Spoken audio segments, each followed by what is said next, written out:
Welcome to My Saga, a Star Wars fan podcast. Each week we'll bring you stories of how Star Wars impacted so many fans from around the globe, along with Star Wars news, reviews and discussion. We would be honoured if you would join us. So grab a scarf soda, deploy the garrison, put your feet up and join us here today at the My Saga podcast.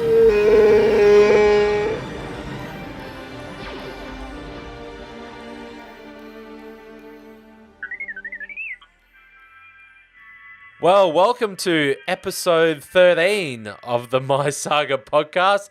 Lucky and for some and unlucky for others. So, but we're here tonight, and with me, as usual, my co-pilot, Blair Hiscock. How are we, Blair? I can't believe it's lucky 13. It's lucky 13. 13 episodes in, and we're still here, and we're still coherent, and we are still excited for our saga. That's right. Yeah, it's been crazy. We've had a chance to relax. Star Wars Celebration is over. We will get into a little bit of a recap later on in the show, but it's just good to, I guess, have a break from it all and all that. But Star Wars is now becoming once again that huge talking point, and I think I want to jump straight into news that we had only a day or so ago, which is Star Wars is returning definitely to May releases. What do you? Yeah. I was happy about that one. I can tell you, because. Well, I mean, I grew up with, except for here in Australia, some of the releases, May is traditionally Star Wars time. So I was happy, that it's going back to that. But let's face it, Last Jedi was supposed to be out in May this year initially, and they put it back. Yep. Put it this way, they can always move it back to December if they need to. True. So they've given themselves that 6-month leeway. But if they can release stuff in May, in the 25th of May, which is traditional Star Wars date, then I'm all for it. Yeah, it was sort of a bit of a shock that they sort of just came out of nowhere. It wasn't done at Celebration. It wasn't done on May the 4th, a special Star Wars day. It was just, once again, that random drop that Lucasfilm tend to do, very much like how they did the Force Awakens title. It was just casually in a post about where they were in the production sort of thing. And, at the same time, they also announced the 5th Indiana Jones film for July 2020. All in the same time, and you're like, my first thought was, is Harrison going to be alive then? Yeah, I know. The guy's going to be, he'll be nearly 80 by then, I suppose. He's going to be in like one of those scooter chairs, Those jokes were going around for the last one, and that was, nearly a decade ago now. So it was. It's not long ago, but I don't know what Indy's going to chase this time. Maybe... Indiana Jones and the Zimmer frame of death or something. But look, I was excited with the news. It sort of took me really left the field, and I was really stoked that it was May. It shows there's going to be a shorter and even shorter turnaround between films, I guess, in a way. We're going to have Han Solo May next year. It still hasn't changed.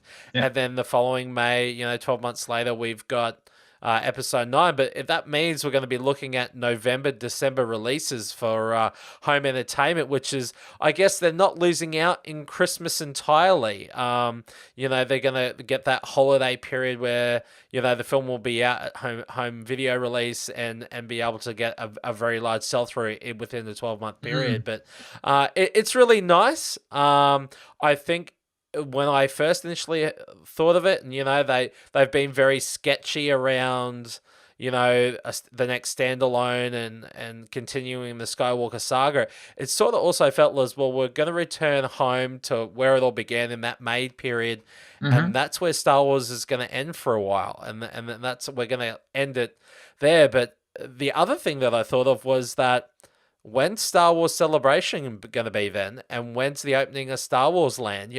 Is it all going to be around May in 2019?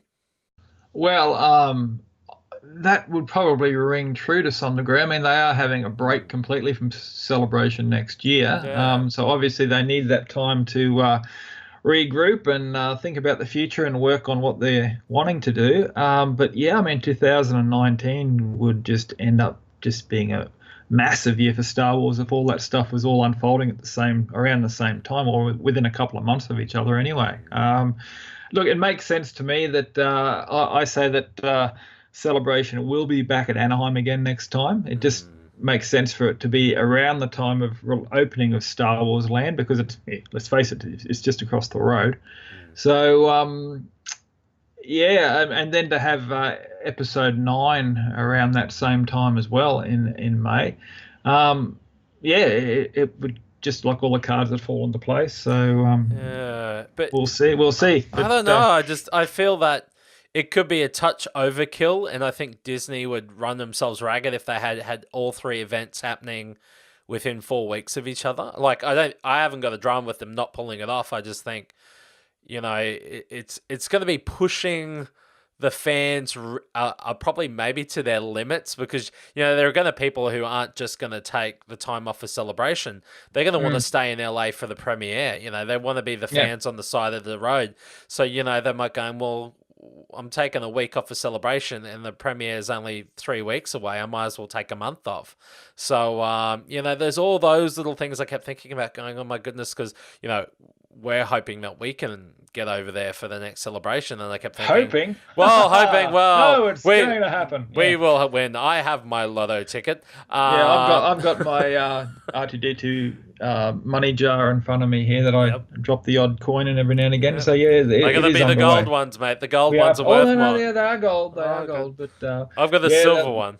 The planning is happening. So and I kept thinking, my goodness, am I going to have to block out a whole stack of time, take no annual leave between now and 2019 and all that sort of stuff. So I've begun to sort of try and map it out and plan it out of what I'd like to do. But it'd just be good to have a little confirmation. I think you're right. I think we're going to be back at Anaheim in 2019. It makes a lot more sense.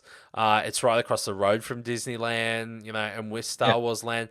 I think they're gonna try and get everything done. But it'll be interesting. But I'm also thinking, will Star Wars Celebration be held before the release, or will it be held after? And that's when they're going to start more looking towards the future of the franchise and come out and announce, look, we are doing another trilogy of Skywalker films. We're going to do another, are they going to do it that way? So there's a lot of possibilities either or.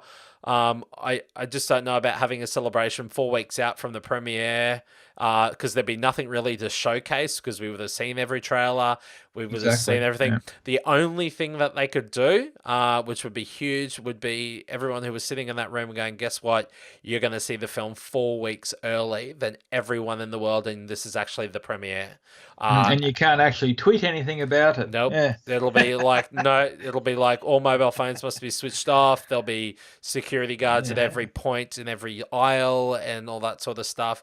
That would probably be the big thing. But I'm sure the wheels are turning at Lucasfilm at the moment and everything. All the cogs are going and all that sort of stuff. But, they don't have an outlet at the moment where they can really, besides the, dropping it on the StarWars.com, but they don't have that outlet of a Celebration next year to really showcase Episode 9 or the Han Solo film or the possible next direction in the standalones, because they are talking that summertime they might come out and announce the next standalone. I know Kathleen Kennedy's been asked the question 1,000 times, and it's could be this summer, US summer, and I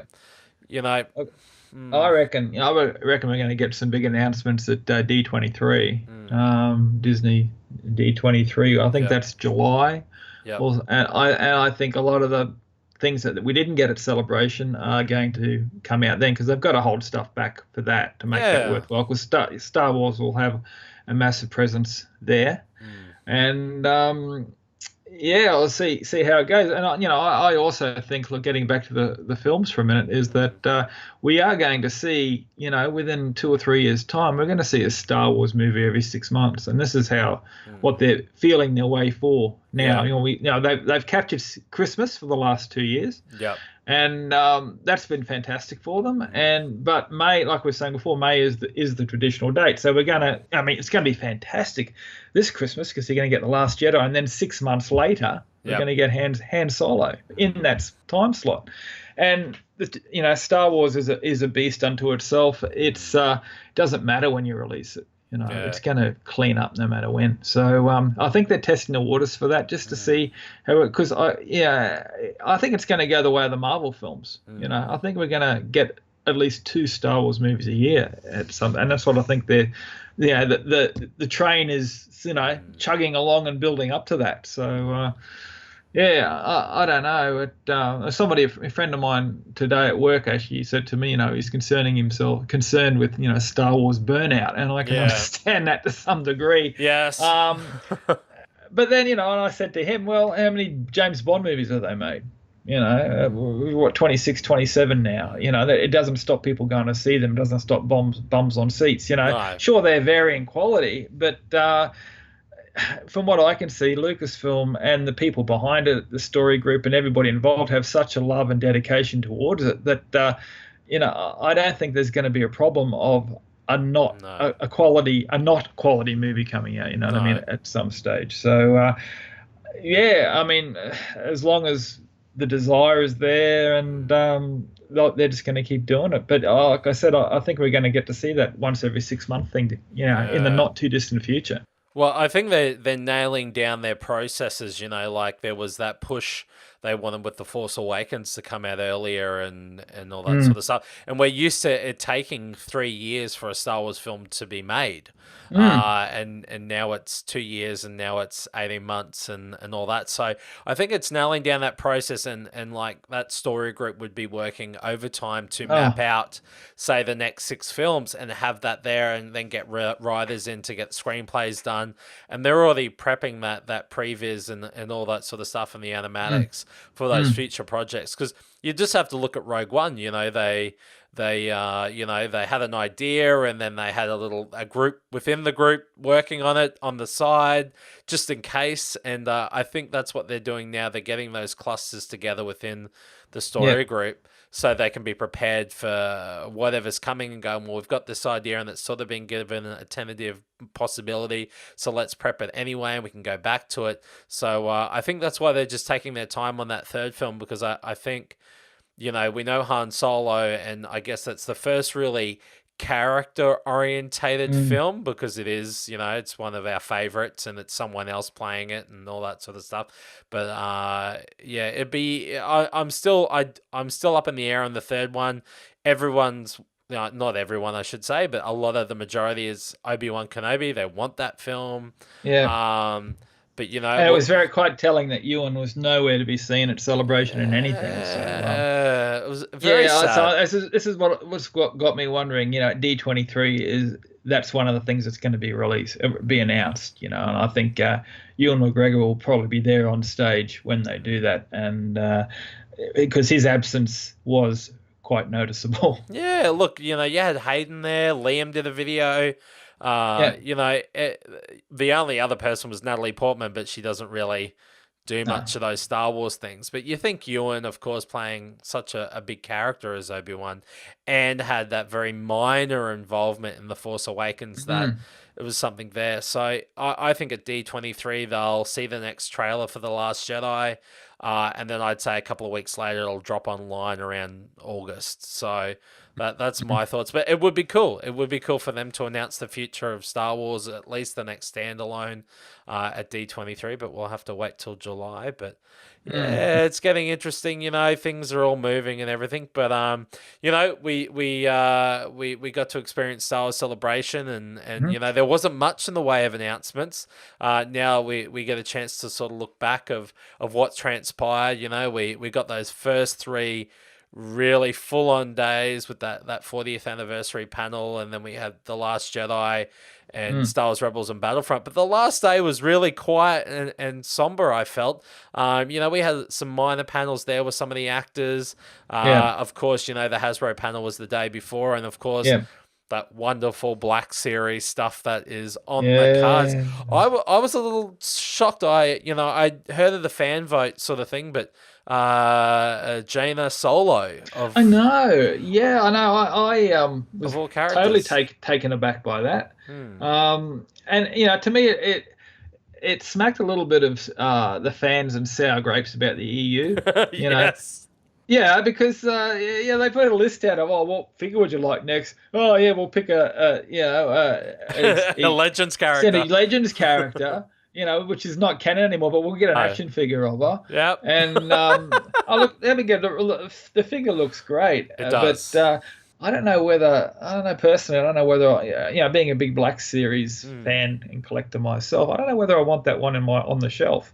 So I'm in two minds. I'm in two minds about it. So I don't know. Anyway, it sort of once again it sort of took me off guard. I know they're doing the fan vote again, and once again a lot of the characters are EU type characters. Really? I haven't seen the list yet. Oh, okay. the people that have been voting, there's some really weird characters there, and I'm like, really? Look, that character from that book?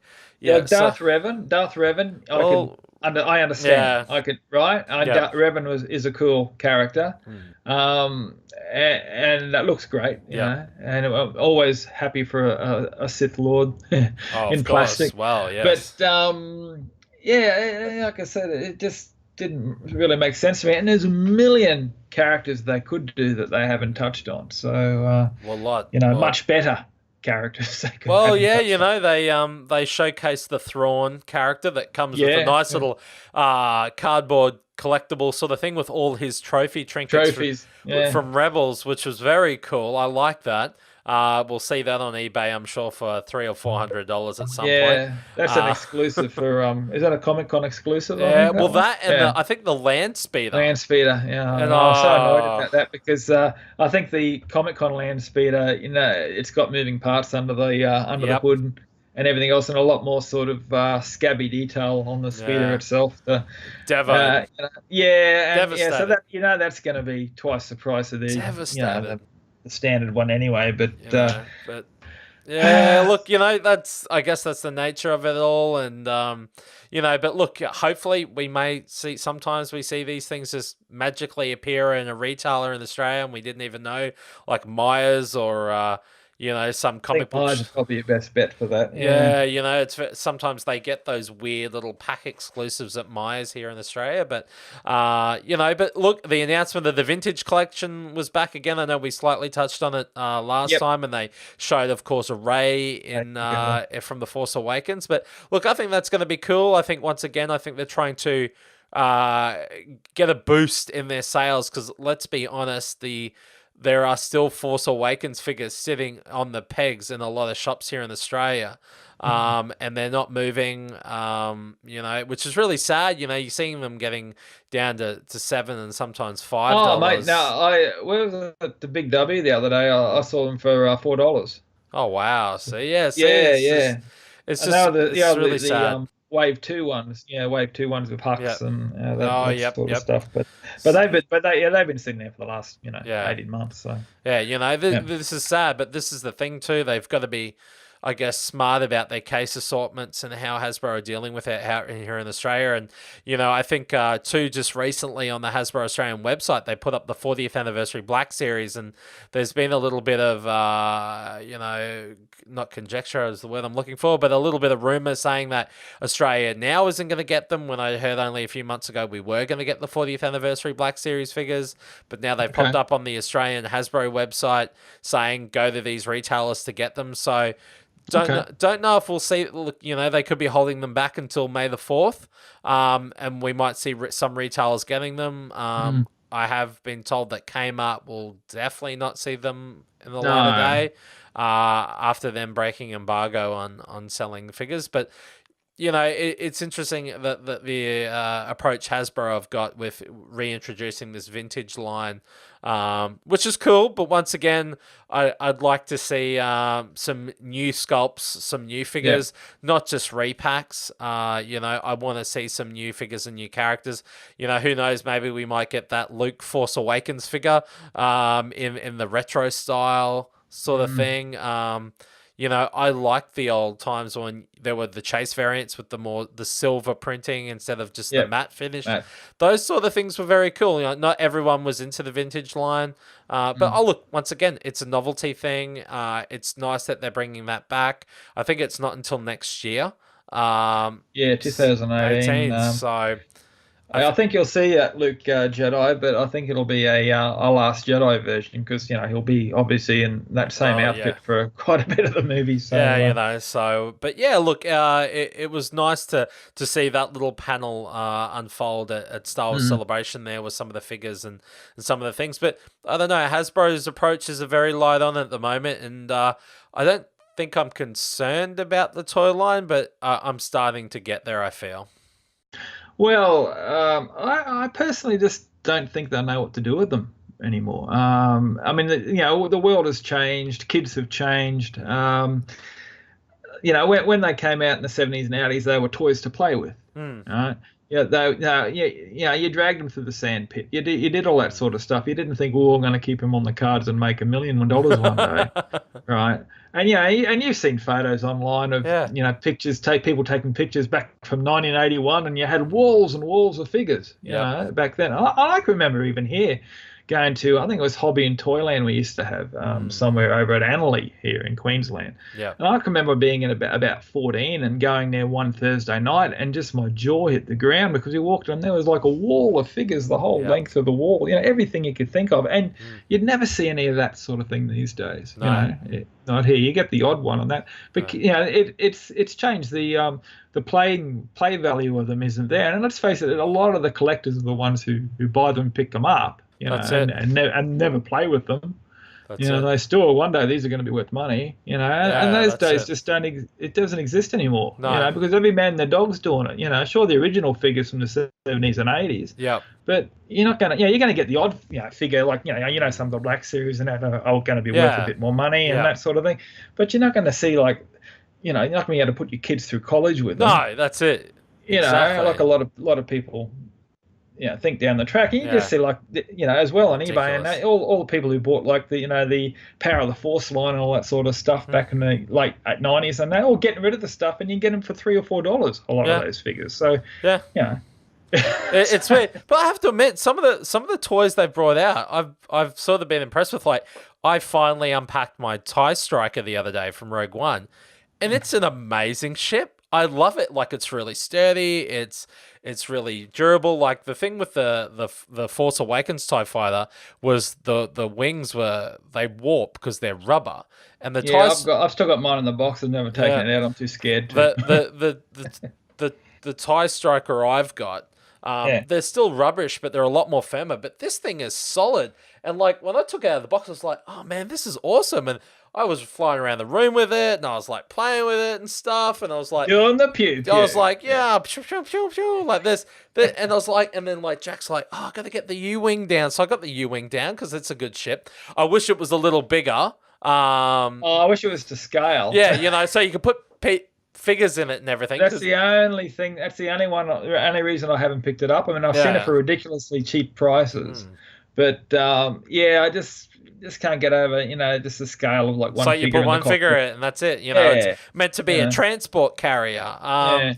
But yeah, look, I the TIE Striker is really good, and I was like, wow. And I picked that up when it was like uber cheap, at half price or something. So I was like, no, I'm not going to open it. And then one day I went, bugger it, I'll open it. But to me, it shows that there is some quality in their toys. I know there was Backlash with the Force Awakens, but after watching the panel, I was like, where's the knockout? Oh, it's an exclusive. Oh, it's exclusive. Yeah. Oh, it's oh my god. You got to line up for 20 hours to get it at Comic-Con. I mean, the thing is too, you look at Hasbro, like even 5, 6, 7 years ago, right? I mean, the amount of things like vehicles and that they brought out was just insane, and a lot of them were like really interesting and really good. How many Jedi starfighters did they bring out? How many? Oh, tons. V-19 torrent fighters and all that sort of stuff from the Clone Wars and that they were bringing out. Really, really interesting, good toys. And the whole like vehicle side of things has just dropped right off. It has. It's just just crazy. You get a couple. You get a couple. I think too. They once again with the Force Awakens, the Falcon didn't take off. No pun intended. And that was being cleared out at $39 or $49 at Target. I was like, walked in one day and I went, my God, like that was a $200 spaceship when it was released. And now it's. Here it is again, like, the AT-ACT from Rogue One, I've seen in Toys R Us for $400 and I saw it at Zing for $350 and I'm like going, man, I got a Power of the Force AT-AT, I was like, man, I picked that up for like $150. Yeah. The thing's, yes, bigger and yes, you can control it with your phone, but it's double the price, or if not more, it's double and a half than what I paid for one that does all the sound effects that I got in the 90s, and it's, it came with 2 figures and all this sort of stuff, and this one, it looks good though. I do want one, but when it goes to probably about $150, I'd pay $150 for it. But not, and that's the thing too with pricing. We seem to get the bum steer when it comes to that sort of stuff out here in Australia, being on the lonely island and boondocks, import fees and all that sort of stuff. But yeah, look, after watching that panel, I was a bit saddened by exclusive. Possible we may see it in 12 months after America and everywhere else. We are closer to the factories than America is, but they seem to get everything. So yeah, exactly. Which is once again a bit strange. So but yeah, it was a bit saddening. But like everything sort of wrapped up at Celebration, and of course the closing ceremony was to me a little bit of a letdown. I once again expected more. I thought we might have had some surprises coming out there, or maybe the directors of the Han Solo, or one of the directors from the Han Solo movie, may have had a break and come out, or a video message from those guys. Well, they didn't have the future filmmakers panel this time, either, did they? So it sort of was just more like a recap of everything that happened over the last few days, and they showed the recap video, which was really nice. I liked it, and then of course there was the whole. And the next Celebration, well, hopefully it'll be good wherever it is. And it was like, because they've always announced it. So, there was a lot of rumors swelling around on the internet not long after that Reed Pop was up for renewal, and they weren't going to get renewed after the backlash that they got with regards to what transpired over and the organisation of Celebration, which was really sad to hear. I think the major feedback was the lines were the worst they'd ever been.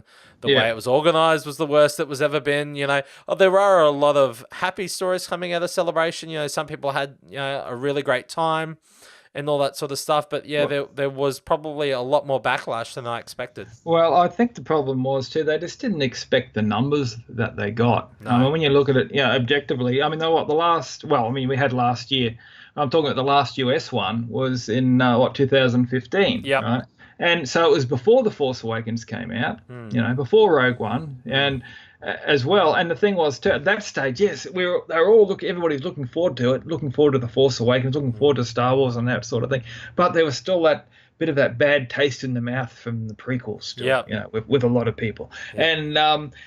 And so Force Awakens and Rogue One have brought a lot of new fans in. They brought a lot of new kids in to the story, and people who'd made people love Star Wars again. And so the fandom thing grew, and so when they had this time, a lot more people showed up over the course of the week than they had the last time, and I don't think they were really aware of just how big it was going to be this time. No, well, I think they got 72 or 75,000 this time around, and I think when I was at Anaheim, it was over 50.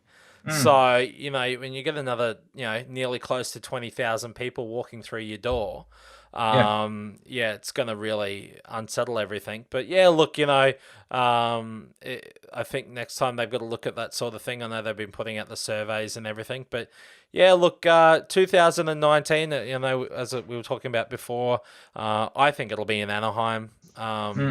Anaheim's just perfect. The center there is really nice, by the way, and everything's in walking distance, which is really lovely. But look, I think overall, looking back at Celebration, for me, it was probably, as far as the panels were concerned, and I mentioned it in our pod at the time, was they felt a lot more low key. The major panels, like the 40th anniversary panel, was for me probably the standout panel of Celebration. The Last Jedi once again was very, very, very light on information, and Rebels, to me, 90% of it was a recap of season 3, and then saying the show's over. And Battlefront 2 was great, but yeah, that 40th anniversary panel for me was the big standout of Celebration. Yeah, me too. I just loved just the way the whole thing was put together. I loved just the surprises that were in there that you weren't expecting. I loved that George Lucas was basically co-hosting it. Really, when you looked at it, it wasn't like a 5-minute come out and have a chat. He was heavily involved in it, and let's face it, it's his creation, and it needed to be celebrated in that style and at that level. And I was just so happy with everything. They had all the actors who came out. I was happy that Harrison was there. Absolutely loved the tribute to Carrie. That was just so heartfelt, so wonderfully done. And then just to have John Williams cap that off, playing that theme straight into that, and then the rousing Star Wars music, like looking forward to the future, and Star Wars is as big as ever, and everybody left on a high, and it was so emotional, and it would have just been absolutely magic to be in that room.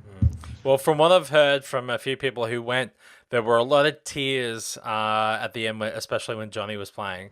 There was a lot of crying and a lot of shock. And that, so look, it was a touching 40th anniversary tribute to everything we love and why we're fans and why we're here, sort of thing, talking the wars. But look, Celebration, it's over, it's done. Everyone's getting their rest back and their lives back together, I find now. But probably one of the big things, of course, that came out of Celebration was The Last Jedi. And we got that trailer that I've probably now watched a million times, and of course after that we got speculation and more speculation, more speculation, more Rey theories, more Rey theories, more Snoke theories, more Luke theories. Rey theory here, and of course there were interviews conducted with the stars after that, and they have been for several days after, and now it's the guessing game of what it all means. We've had people come out and say this is going to be a carbon copy of Empire Strikes Back because they spotted walkers, and they're like, well, there were walkers in Empire. I like the guy who got trolled by Ryan Johnson on Twitter. That was amazing when he's like, oh, but it's not you, it's all Disney. And he goes, no, mate. I had control of this, and it's definitely not a copy of Empire. That's for sure. I think he said, you think I've worked 4 years or something to remake Empire? Nah, it's not that. But I think they're going to be those elements in there, being a middle film of the trilogy. It's where the meat has to be. As well. But and as you know, my the way I feel about these films, look, they make these films for 99% of the population who are casual fans, right? Who make get the money in. They have to make movies that are popular with people, safe to take the kids to, safe for the kids to enjoy. So it's not going to go too dark. No. It's not going to go. Look, Empire Strikes Back was dark enough. That had quite a few dark elements in it, but it was still an entertaining roller coaster ride, exciting. And I think The Last Jedi is going to be along the same sort of lines as far as that's concerned. I think it's going to be well written. I think it's going to be funny. I think it's going to have brilliant, exciting action sequences, and it's going to have that meat and heart and danger and everything all in it that we're expecting, but it's all going to be done in that way that's just going to be make the public just feel fantastic and want to go back and want to go back and want to go back. So I don't think if you want dark, go read a book.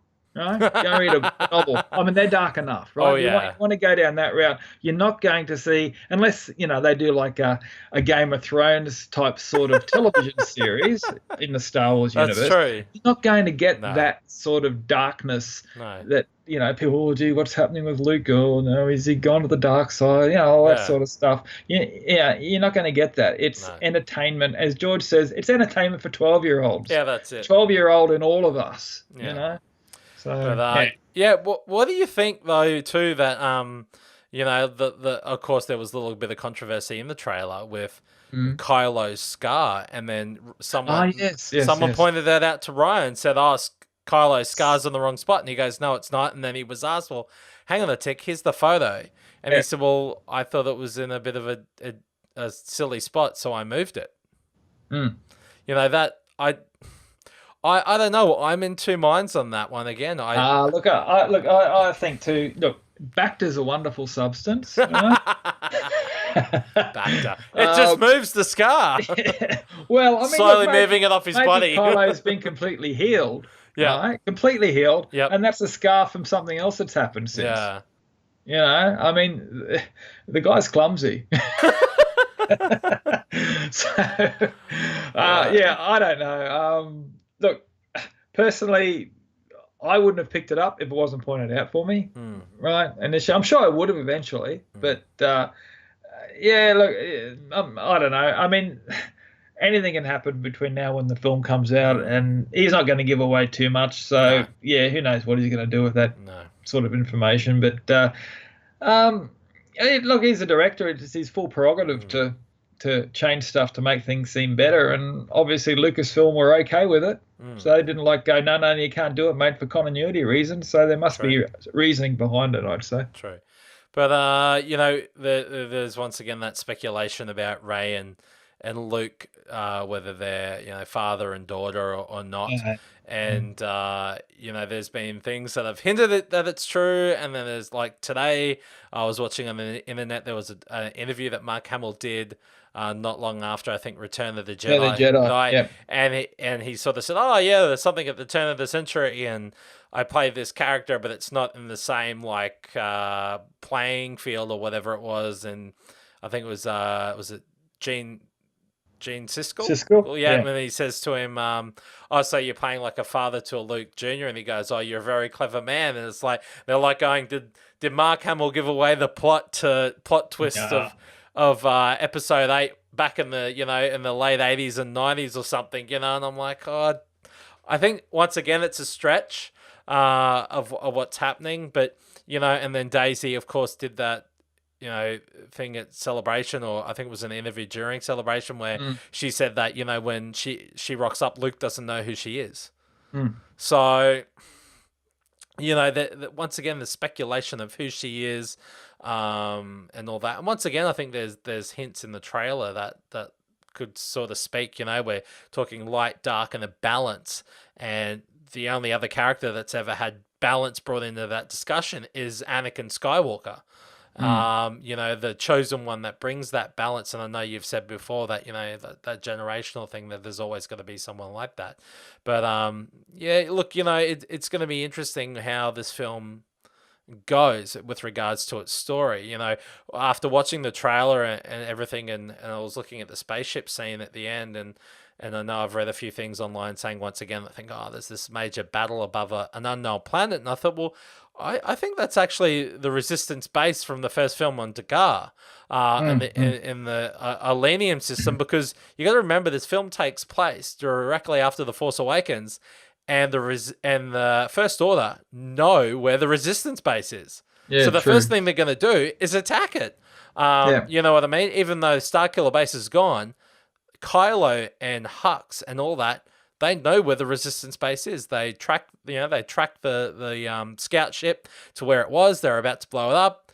They would have hopped on the ship, and the first thing they probably got told on the way was, go and eliminate the Resistance now. We know where they are. So I think that battle is actually very early on in the film. Yeah, I was going to say that would be probably around the time into the movie where the Hoth battle was an Empire. So probably in the first 15 or 20 minutes, you're going to get them dealing with all of that. I don't know. He's come out and said that the movie starts where Force Awakens left off. With Rey on the planet handing Luke the lightsaber. So which is like the first time a Star Wars movie's actually started a direct, 5 seconds after the last movie finished. Well, not counting Rogue One now. No, well. But, yeah. So I think we're going to get all those things, and then we're going to get, with Leia and what's happening on the Rebel base and Poe and whatever.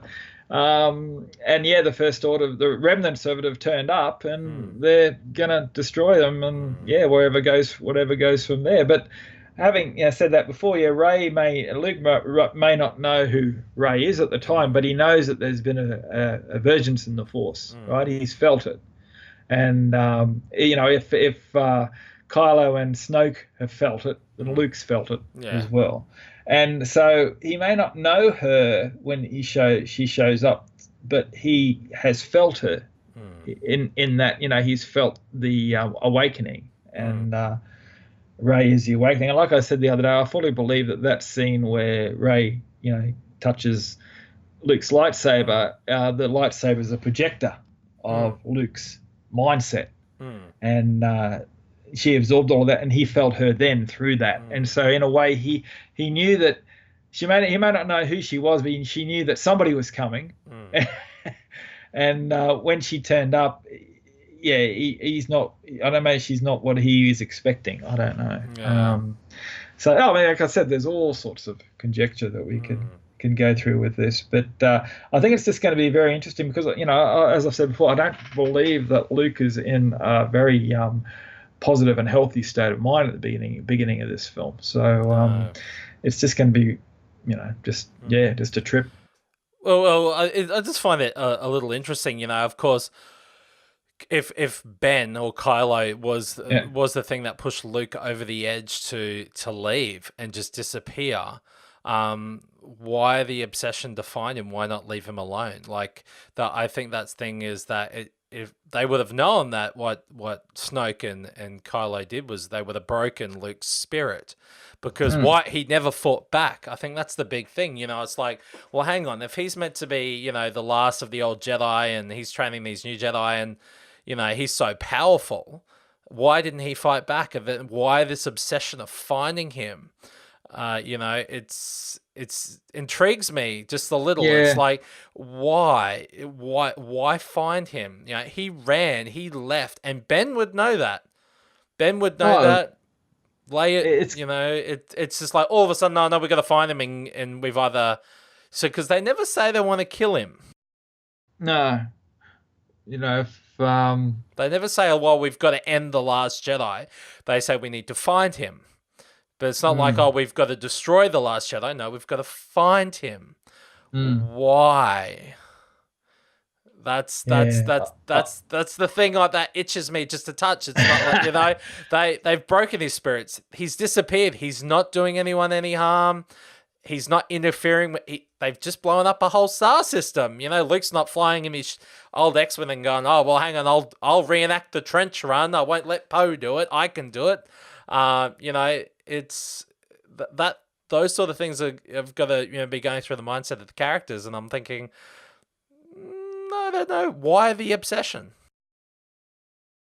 Yeah, it's certainly going to be interesting. I think we're going to see a lot more of that flashback type sort of stuff in The Last Jedi. I mean, that's already hinted at a couple of the shots in the trailer in there. I think the story of what happened with Ben and Luke and the Knights of Ren, and is still going to be told in a much more deeper and it reveal a lot of what actually went down with that. And look, I've always had this thing after I saw the problem I had with The Force Awakens, really myself, was that the Luke Skywalker that I know and grew up with as a kid, idolizing, and is not the Luke Skywalker who would go away, leave his friends and just disappear, right? Leave everybody high and dry and just, something bad happened, off he goes. Go run. So there's a reason. That's what I said at the time, the movie, other people saying to me, well, Luke wouldn't have done that. I said, yeah, but there's obviously a reason why he has, and we're going to find that reason out. And I said, it better be a darn good one. It has to be. I've got to when we know, it's going to be of course. Yeah. So well, it's the thing. It's someone's asked him to move on. You know, maybe it was Han. Well, that's it. And the thing was too. I mean, we've always had this thing of the Jedi and the Sith, right? The Jedi are the light side users, the Sith are the dark side users.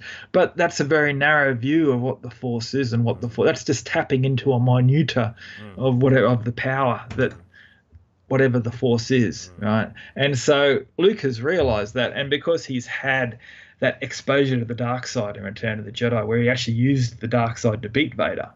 He used his anger to beat Vader and had a taste of that power and had a taste of the possibilities of what it could do. And, you know, I believe in his seclusion, he's been, you know, meditating on both sides of the Force, and his eyes are being opened to, just as Palpatine says to Anakin in Revenge of the Sith, you know, the narrow dogmatic view of the Jedi. Right, you know, you've got to, you know, open your eyes to more than that. And that's where I think Luke is at the moment. And he's just messed up. Yes, wow. In a way, because he's been trying to keep both sides in balance, right? And then all of a sudden, you know, is Rey, who's the new light in the darkness, so to speak, or the light, you know, and maybe she's a different thing than we've ever seen before as far as a Force user is concerned, you know, which would explain, you know, why she knows so much, why she can, you know, pilot spacecraft, why she knows how to speak Wookiee. Well, you know, it's that's all very interesting. I mean, was her mind wiped? You know, did she know Han Chewbacca and that before? And, you know, that would be cool. Yeah, but the thing was, there's no letting on from them that they knew who she was. Although Maz asks, you know, Han, who's the girl? Who's the girl? You know, and you never see that answer. No.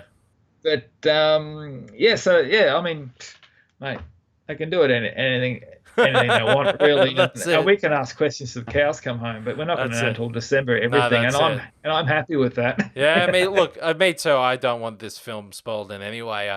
I'll tell you that when I go and see it opening day, I'll be the phone. I'll let the phone run flat the night before, so no one, you know, rings me or anything. I'll have earplugs in, and I'll get, you know, when they take someone to a secret location and they put the bag on the head and they tape them up. And then when they get there, they take that's how I think I want to be, taken to the cinema. I'll say, Ange, you're going to bound and gag me, put the black bag over my head. I don't want to see anyone. Just go, someone gives me a look, and, you know, I'm tempted to go, so does Luke survive? And they give me that, that look, and it's just like, oh no, that means they're dead, or something like that. I can just see they wheel you in like Hannibal the cannibal on a trolley, you know, and all the staff are thinking, oh, hi Adam. That's it doing. Don't talk to me. Good to see you. You know, well, that's it. I mean, when these films come out, especially the Saga films, when Force Awakens came out, you know, I don't go midnight. I can't do the midnight thing. I like to be nice and fresh in the morning. Yeah. Have a good night's sleep the night before, and, you know, I'll take what I've done the last couple, take my daughter along to see it, because that's become a little bit of a tradition do that. Be there for that 10 o'clock session on the first day and just soak the whole thing in. Star Wars is about family, and that's what it's all about. But yes, bring on December. I'm sure we'll be talking a lot more Last Jedi this year. That's for sure, and everything. As soon as a new trailer drops, or a photo, or someone comes up with a really crazy theory or something, like, you know, I don't know, Benicio del Toro is Luke's dad or something. I don't know, and it's not Anakin, and he never died or something like that. It'll be something wild and crazy. But anyway, what I wanted to talk about was some bit of fun tonight, you know, sort of thing, and talk about musical influences with regards to Star Wars. You know, Star Wars and popular music. Star Wars and popular music sort of thing. Yeah. So, you know, like, there have been musicians throughout the ages that have captured something about Star Wars, either within their song or how they perform. It could be as simple as a parody or something like that. For me, of course, Weird Al Yankovic's "The Saga Begins" is is probably one of my favorite examples. We know that Weird Al does a lot of spoofing, and of course, when he did the one for the Phantom Menace, it's something that using Don McLean's American Pie as the backing sort of thing. I thought it was very clever and very nice. But that's what Weird Al does. He's a Star Wars fan, and of course, we're waiting for that moment. And I have to say, I've played that song to my kids many times, and they think, "Oh, this is a lovely song." And I think you do realize they're actually taking the Mickey out of out of what it is. But even then, the way he approached himself and changed his hair and did everything, and you had Palpatine in there and the guys at the Jedi playing Mace Windu and all that sort of stuff, and done in a cantina. I thought it was very clever.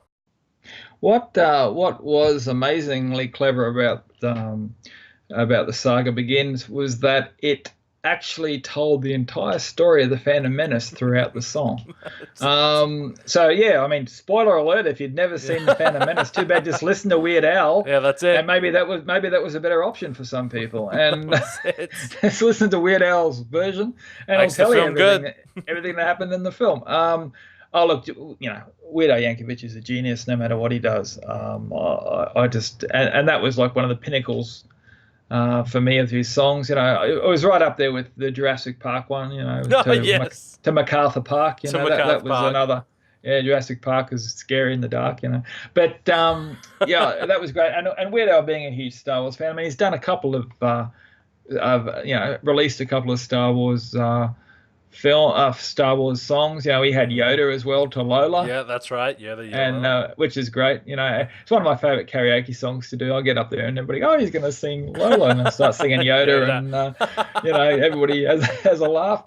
And I was lucky enough about 3 years ago to go and see Weird Al in concert when he came here to Brisbane. Really? And I was like second in the front, right in the middle. And the whole last third or last quarter, I suppose, of the show was all Star Wars, right? So he did Yoda, he did the he did the Saga Begins, and then towards the end there, the whole local 501st came out, and Vader, and they're all up there behind Weird Al dancing around to Weird Al doing a song, and I think he does it every city he goes to. Wow! Every city he goes to, he gets the local 501st to come up on stage to join him for the song, and he of course has become an honorary member of the 501st. Because of that, but he always includes Star Wars stuff, and I think actually at the celebration, didn't Weird Al play at the 501st banquet? He did. He was at the 501st bash. Yes. Yeah, so he's really, really heavily into it. I know he's been on the Star Wars show as well, talking about his love for Star Wars and that. So he's like the obvious choice. Yeah. As far as popular music is concerned, because he's so good at that spoof sort of thing. I think probably second that comes to mind is probably Queen. Yes. Me with Bicycle Race, because you've got that great line. Jaws was never my scene, but I don't like Star Wars, which I would. But I'm blasphemy. But we know it's not true. I'm a massive Queen fan. Next to Star Wars, Queen is my other big love. And but I just could never sing that line when I was a kid growing up. I'd always go, and I don't like, because I couldn't do that. And I was like, Freddie Mercury, how could you say that? But the other thing is too. I mean, that song was actually written by. Was it written by Freddie? I think. Yeah, I think that one was written by Freddie. But Brian May, Queen's guitarist, is a massive massive Star Wars fan. Yeah. And as well. And I remember just quickly, he tells a funny story. Once he sort of understood what it was like to be a fan of somebody else when he met George Lucas. He said he was at a thing in London and George Lucas was there, and George Lucas walked out and Brian May went up to him and shook his hand and said, "Mr. Lucas, you've been such an influence to me and my family. I'd like to thank you." And George Lucas had no idea who he was. So he said, I have that experience of what it was like. Who's so that that guy? was like when he met George Lucas, Who's so that guy? I thought that was cool. And of course, Queen did the music for Flash Gordon. They did.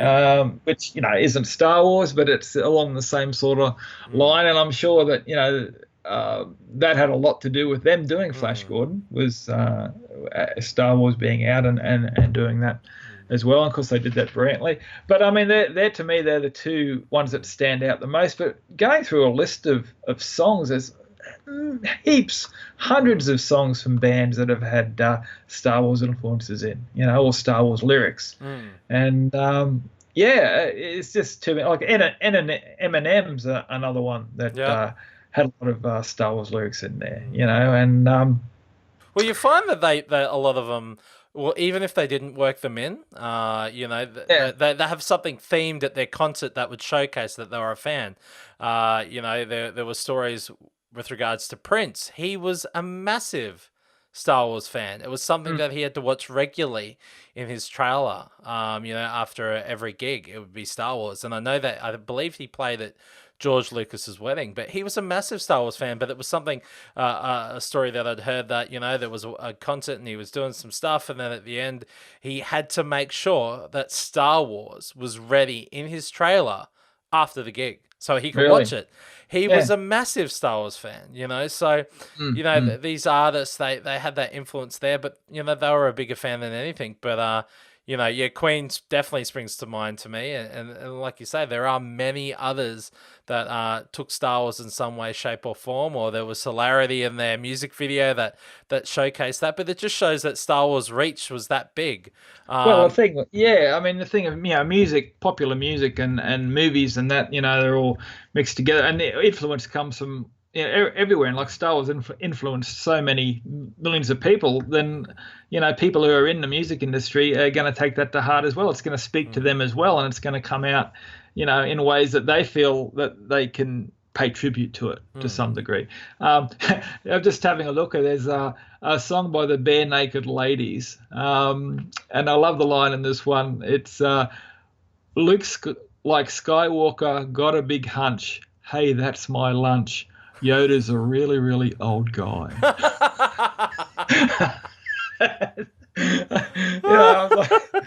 It's just really, really cool. But like I say, it's very clever. But it just shows there's so many fans out there. There was the whole talk that NSYNC were in Attack of the Clones or something at some point.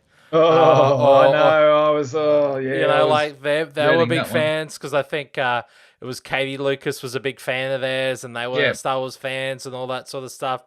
But, they, in some of their film clips, had a very science fiction-y sort of edge to what they were doing. So, like I say, there's so much influence in that music and everything there. And it's great. You look at an album like Star Wars Headspace that was released last year, which is a dance techno album. And I have to admit, when I picked it up, I was like, I don't know any of these artists at all. Like, I think there was one there, I'm like, oh, hang on, I know that one. I've heard of that one before. But I put the album on, but it just shows what musicians can do with, a bit of a beat and even Star Wars sound effects, and how they can make it interesting and relatable to a different crowd and audience. That Star Wars can be that far-reaching musically.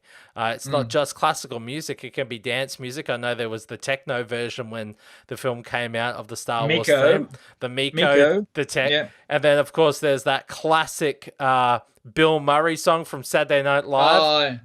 Which is Wars nothing but Star Wars. There's those sort of things that are so great and wonderful. And funny though, even I hear the music now, I still hear that in my head. Wars. Yeah, I'm the same. I can't. If someone starts singing that, I'm like, and then I crack into Star Wars, and I'm like, what is that? And I'm like, that's Bill Murray. And then half of them will say, who's Bill Murray? Because they're like 14 or 15 or something like that. They've got no culture. It's those sort of things. But that was the beauty of music and everything there. So it's interesting to see, and I'm sure in the years to come we're going to see a lot more of that influence coming into play. Definitely. With regards to music, we're introducing a new generation to Star Wars, so we're going to probably see a lot of more of those themes coming through. And of course, being a Disney thing, I'm sure they might do like a High School Musical Star Wars edition. Stop it. Could you imagine that? I could not. When I was a kid,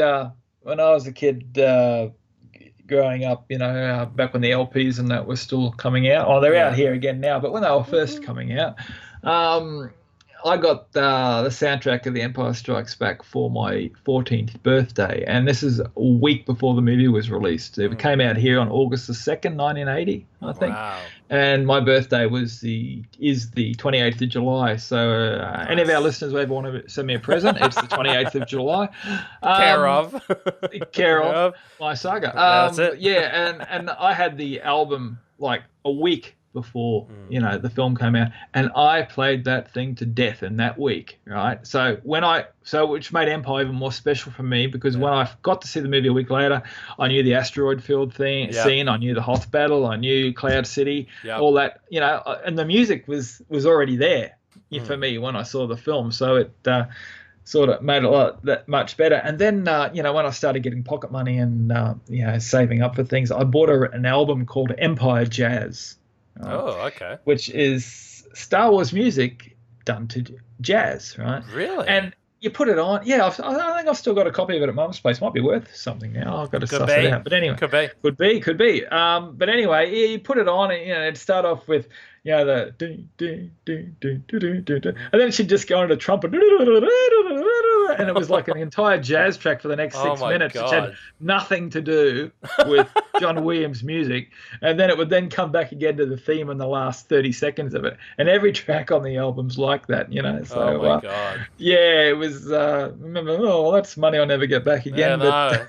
Could be worth some money, though. Had a great cover. It's got a great cover. It's got a picture of Darth Vader from the back, sitting at a table watching the Cantina band on stage like they're playing a jazz. Oh dear Lord! Thing. So yeah, but then there was R2D2 and 3PO's Christmas in the Stars. Oh don't. Came out in 1978. Don't even. I have the CD of that. Oh, really? And the beauty of that, it features the very first track from a young John Bon Jovi. It does. Yes, it does. And I think he was about 18 years old at the time. And I think it was R2D2, I Wish You a Merry Christmas or something. Yeah. Was the song. So there you go. Oh, dear. John Bon Jovi's first big recorded track was a Star Wars inspired song. So. Yes, that's one to dust off at Christmas time, that's for sure. Don't forget the classic, what do you get a Wookiee for Christmas when he doesn't even own a comb? That's just should have been a number one hit in my book. I actually listened to it for the first time ever the last Christmas. Oh boy, I was like, is the first song over yet? I was listening.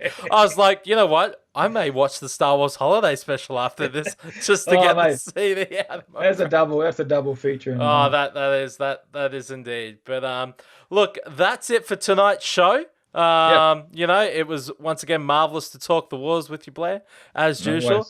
And next week we'll have some more exciting things to discuss, I'm sure.